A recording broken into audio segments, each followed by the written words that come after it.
Nonsense Stories from the Book of Stories, Botany and Alphabets by Edward Lear. The story of the 4 little children who went round the world. Once upon a time, a long while ago, there were 4 little people whose names were Violet, Slingsby, Guy and Lionel. And they all thought they should like to see the world, so they bought a large boat to sail quite round the world by sea, and then they were to come back on the other side by land. The boat was painted blue with green spots, and the sail was yellow with red stripes, and when they set off, they could only took a small cat to steer and look after the boat, besides an elderly Quangle-Wangle who had to cook the dinner and make the tea, for which purposes they took a large kettle. For the first 10 days they sailed on beautifully, and found plenty to eat, as there were lots of fish, and they had only to take them out of the sea with a long spoon, when the Quangle-Wangle instantly cooked them, and the pussy-cat was fed with the bones, with which she expressed herself pleased on the whole, so that all the party were very happy. During the daytime, Violet chiefly occupied herself in putting salt water into the churn, while her 3 brothers churned it violently, in the hope that it would turn into butter, which it seldom if ever did, and in the evening they all retired into the tea-kettle, where they all managed to sleep very comfortably, while Pussy and the Quangle-Wangle managed the boat. After a time, they saw some land at a distance, and when they came to it, they found it was an island made of water quite surrounded by earth. Beside that, it was bordered by evanescent isthmus, with a great Gulf Stream running all over it, so that it was perfectly beautiful, and contained only a single tree 503 feet high. When they had landed, they walked about, but found to their great surprise that the island was quite full of veal cutlets and chocolate drops and nothing else. So they all climbed up to the single high tree to discover, if possible, if there were any people. But having remained on the top of the tree for a week, and not seeing anybody, they naturally concluded that there were no inhabitants, and accordingly when they came down they loaded the boat with 2,000 veal cutlets and 1,000,000 of chocolate drops, and these afforded them sustenance for more than a month, during which time they pursued their voyage with utmost delight and apathy. After this they came to a shore where there were no less than 65 great red parrots with blue tails, sitting on a rail all of a row, and all fast asleep. And I am sorry to say that the pussy-cat and the Quangle-Wangle crept softly, and bit off the tail feathers of all the 65 parrots, for which Violet reproved them both severely. Notwithstanding which, she proceeded to insert all the feathers, 260 in number, in her bonnet, thereby causing it to have a lovely and glittering appearance, highly prepossessing and efficacious. The next thing that happened to them was in a narrow part of the sea, which was so entirely full of fishes that the boat could go no farther. So they remained there about 6 weeks, till they had eaten nearly all the fishes, which were soles, and already cooked and covered with shrimp sauce, so there was no trouble whatever. And as the few fishes who remained uneaten complained of the cold, as well as the difficulty they had in getting any sleep on account of the extreme noise made by the Arctic bears and the tropical turnspits, which frequented the neighbourhood in great numbers, Violet most amiably knitted a small woolen frock for several of the fishes, and Slingsby administered some opium drops to them, through which kindness they became quite warm and slept soundly. Then they came to a country which was wholly covered with immense orange trees of a vast size and quite full of fruit, so they all landed, taking with them the tea-kettle, intending to gather some of the oranges and place them in it. But while they were busy about this, a most dreadfully high wind rose, and blew out most of the parrot tail feathers from Violet's bonnet. That, however, was nothing compared with the calamity of the oranges falling down on their heads by millions and millions, which thumped and bumped and bumped and thumped them all so seriously that they were obliged to run as hard as they could for their lives. Besides that, the sound of the oranges rattling on the tea-kettle was of the most fearful and amazing nature. Nevertheless, they got safely to the boat, although considerably vexed and hurt, and the Quangle-Wangle's right foot was so knocked about that he had to sit with his head in his slipper for at least a week. This event made them all for a time rather melancholy, and perhaps they might never have become less so, had not Lionel, with a most praiseworthy devotion and perseverance, continued to stand on one leg, and whistle to them in a loud and lively manner, which diverted the whole party so extremely that they gradually recovered their spirits, and agreed that whenever they should reach home, they would subscribe towards a testimonial to Lionel, entirely made of gingerbread and raspberries, as an earnest token of their sincere and grateful affection.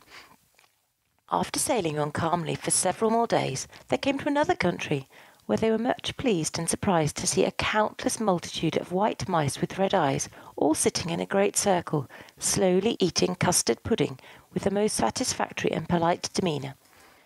And as the 4 travellers were rather hungry, being tired of eating nothing but soles and oranges for so long a period, they held a council as to the propriety of asking the mice for some of their pudding in a humble and affecting manner, by which they could hardly be otherwise than gratified.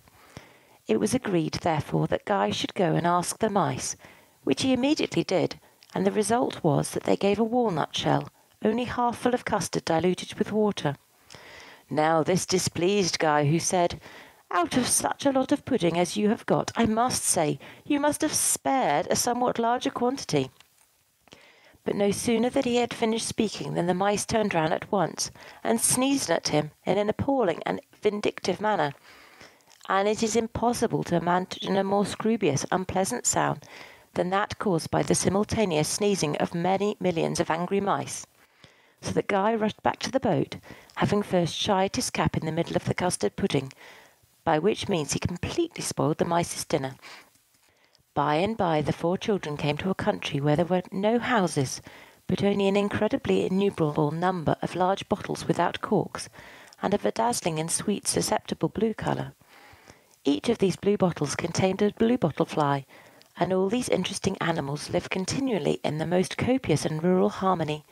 nor perhaps in many parts of the world is such perfect and abject happiness to be found. Violet and Slingsby and Guy and Lionel were greatly struck with this singular and instructive settlement, and, having previously asked permission of the bluebottle flies, which was most courteously granted, the boat was drawn up to the shore, and they proceeded to make tea in front of the bottles. But as they had no tea leaves, they merely placed some pebbles in the hot water, and the Quangle Wangle played some tunes over it on an accordion, by which, of course, tea was made directly, and of the very best quality. The 4 children then entered into conversation with the bluebottle flies, who discoursed in a placid and genteel manner, though with a slightly buzzing accent, chiefly owing to the fact that they each held a small clothes brush between their teeth, which naturally occasioned a fizzy, extraneous utterance. "Why," said Violet, "would you kindly inform us, do you reside in bottles? And, if in bottles at all, why not rather in green or purple, or indeed in yellow bottles?" To which questions a very aged bluebottle fly answered, "We found the bottles here all ready to live in. That is to say, our great-great-great-great-great-grandfathers did. So we occupied them at once. And when the winter comes on, we turn the bottles upside down, and consequently rarely feel the cold at all. And you know very well that this could not be the case with bottles of any other colour than blue." "Of course it could not," said Slingsby. "But if we may take the liberty of inquiring, on what do you chiefly subsist?"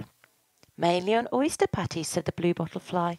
"and when these are scarce, on raspberry vinegar and Russian leather boiled down to a jelly." "How delicious!" said Guy. To which Lionel added "huzz," and all the bluebottle flies said "buzz." At this time an elderly fly said it was the hour for the evening song to be sung, and, on a signal being given, all the bluebottle flies began to buzz at once in a sumptuous and sonorous manner, the melodious and multitudinous sounds echoing all over the waters, and resounding across the tumultuous tops of the transitory titmice,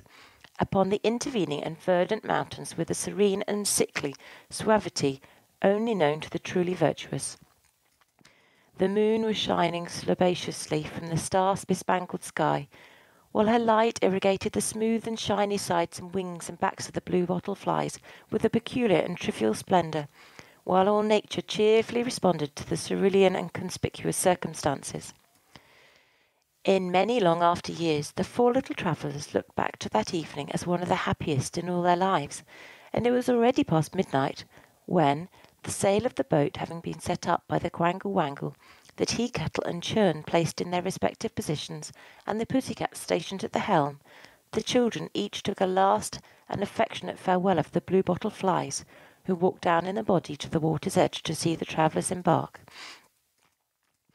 As a token of parting respect and esteem, Violet made a curtsy quite down to the ground, and stuck one of her few remaining parrot tail feathers into the back hair of the most pleasing of the bluebottle flies, while Slingsby, Guy, and Lionel offered them 3 small boxes containing, respectively, black pins, dried figs, and Epsom salts. And thus they left that happy shore for ever. Overcome by their feelings, the 4 little travellers instantly jumped into the tea kettle and fell fast asleep. But all along the shore for many hours there was distinctly heard a sound of severely suppressed sobs, and a vague multitude of living creatures using their pocket handkerchiefs in a subdued simultaneous snuffle, lingering sadly along the walloping waves as the boat sailed further and further away from the land of happy bluebottle flies. Nothing particular occurred for some days after these events, except that, as the travellers were passing a low tract of sand, they perceived an unusual and gratifying spectacle, namely a large number of crabs and crawfish, perhaps 600 or 700, sitting by the waterside, and endeavouring to disentangle a vast heap of pale pink worsted, which they moistened at intervals with a fluid composed of lavender water and white wine negus.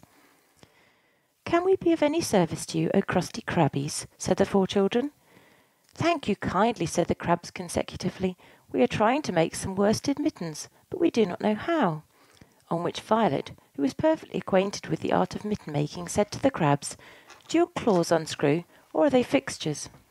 "They are all made to unscrew," said the crabs, and forthwith they deposited a great pile of claws close to the boat, with which Violet uncombed all the pale pink worsted, and then made the loveliest mittens with it you can imagine.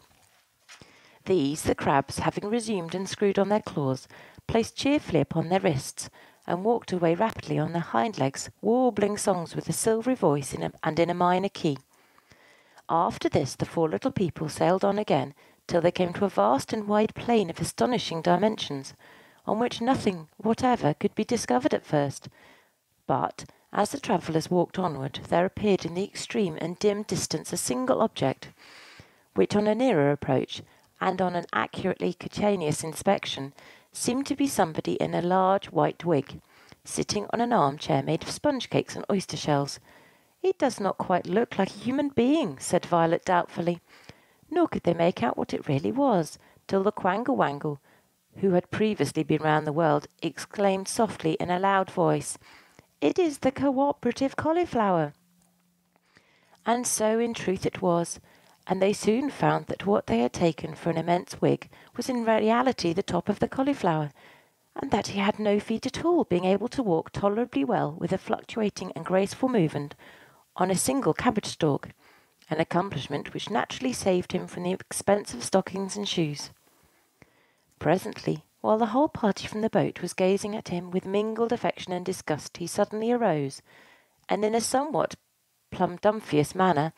hurried off towards the setting sun, his steps supported by 2 superincumbent confidential cucumbers, and a large number of water wagtails proceeding in advance of him by 3 and 3 in a row, till he finally disappeared on the brink of the western sky in a crystal cloud of sudorific sand. So remarkable a sight, of course, impressed the 4 children very deeply, and they returned immediately to their boat with a strong sense of underdeveloped asthma and a great appetite. Shortly after this, the travellers were obliged to sail directly below some high overhanging rocks, from the top of one of which a peculiarly odious little boy, dressed in rose-coloured knickerbockers, and with a pewter plate upon his head, threw an enormous pumpkin at the boat, by which it was instantly upset. But this upsetting was of no consequence, because all the party knew how to swim very well, and in fact they preferred swimming about till after the moon rose, when, the water growing chilly, they spontaneously entered the boat. Meanwhile the Quangle Wangle threw back the pumpkin with immense force, so that it hit the rocks where the malicious little boy in rose-coloured knickerbockers was sitting, when, being quite full of lucifer matches, the pumpkin exploded surreptitiously into 1,000 bits, whereon the rock instantly took fire, and the odious little boy became unpleasantly hotter and hotter and hotter, till his knickerbockers were turned quite green and his nose was burnt off. 2 or 3 days after this happened, they came to another place, where they found nothing at all except some wide and deep pits full of mulberry jam. This is the property of the tiny yellow-nosed apes, who abound in these districts, and who store up the mulberry jam for their food in winter, when they mix it with pellucid pale periwinkle soup and serve it in Wedgwood china bowls, which grow freely all over that part of the country. Only one of the yellow-nosed apes was on the spot, and he was fast asleep, yet the 4 travellers and the Quangle Wangle and Pussy were so terrified by the violence and sanguinary sound of his snoring, that they merely took a small cupful of the jam and returned to re-embark in the boat without delay.